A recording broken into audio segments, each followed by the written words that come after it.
All right, copper nerds, let's wake up the neighborhood and go check out the coin show.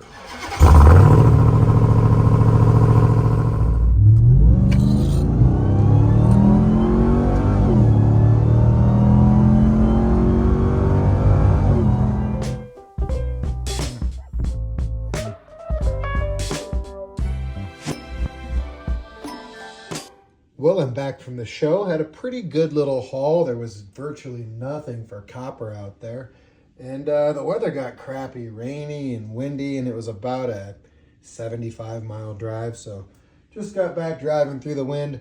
And I'll show you a little footage from the show itself, and then we'll go through the haul.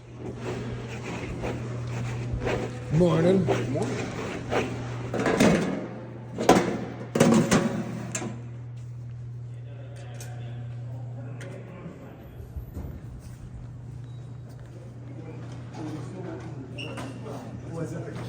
Just a little copper, some half cents, a few large cents, a few more large cents, and some cool older silver.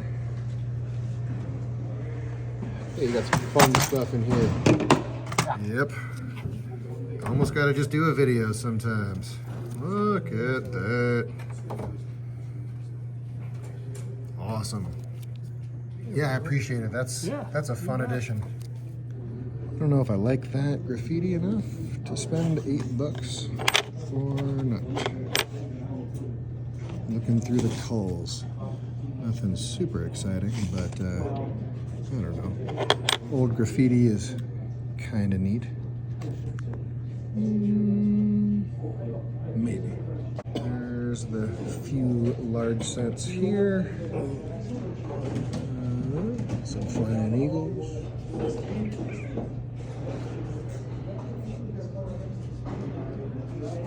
This was a pretty cool find for less than $10 over melt. I think it's worth a good bit more than that though.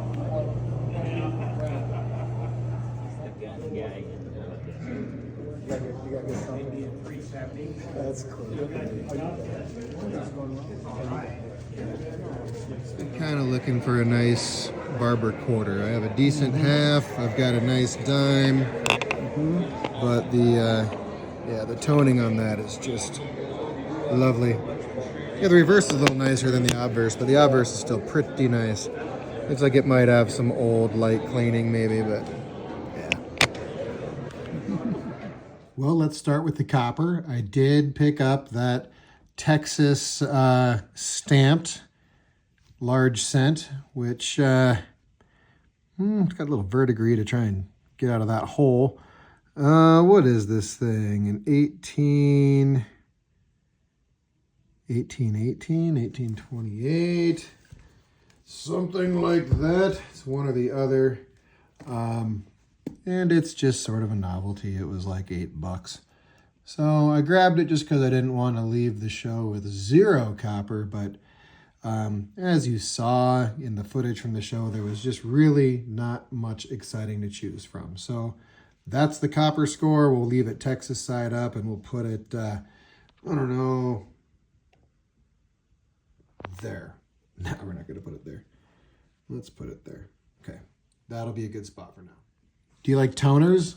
I do. I really don't have any, or not many. This is definitely the most toned up, rainbow toned Morgan that I have in my collection. I don't know whether this is natural or artificial toning, and I don't really care because I paid very little for it. So that's our obverse. Gosh, just so much going on there. Really a nice sharp coin with strong luster and not too many bag marks on Liberty's face. And then our reverse, also just very nice.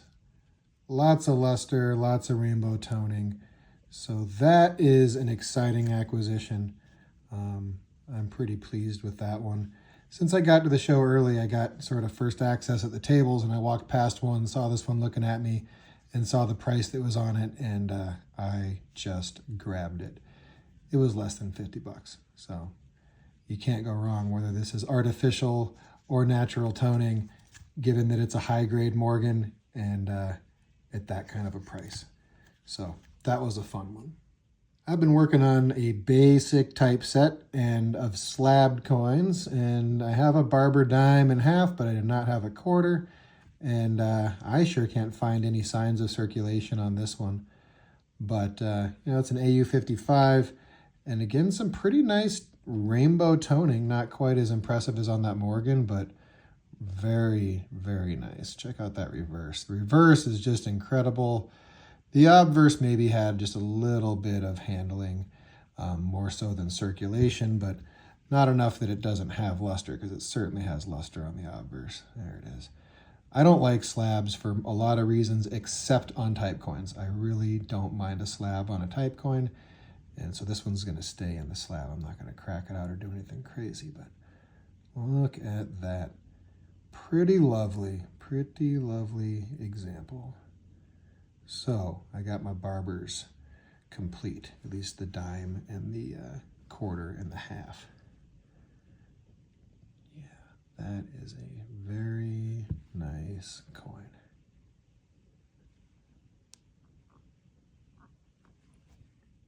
This one I'm really excited about.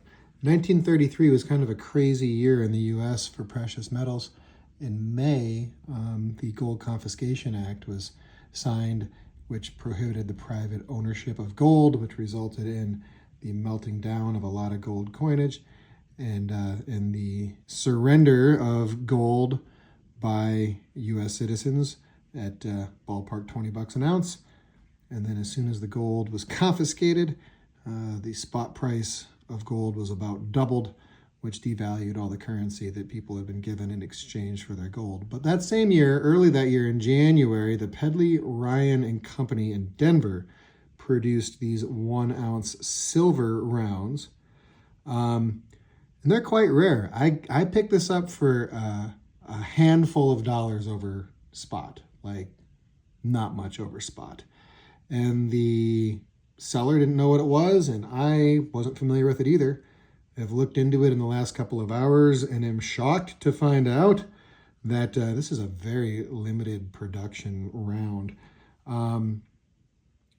Just taking a look here off camera at my phone, but yeah, they had a type 1, which there was 60 of. These are in 1933. And then they had the type 2, which had an error in that it said 90% fine when they were actually 99% fine. They only made 15 of those. And then the type 3, which is what this is, they made 85 pieces after they had removed the word fine from the dies. After that, they made hundreds of the next several that were produced.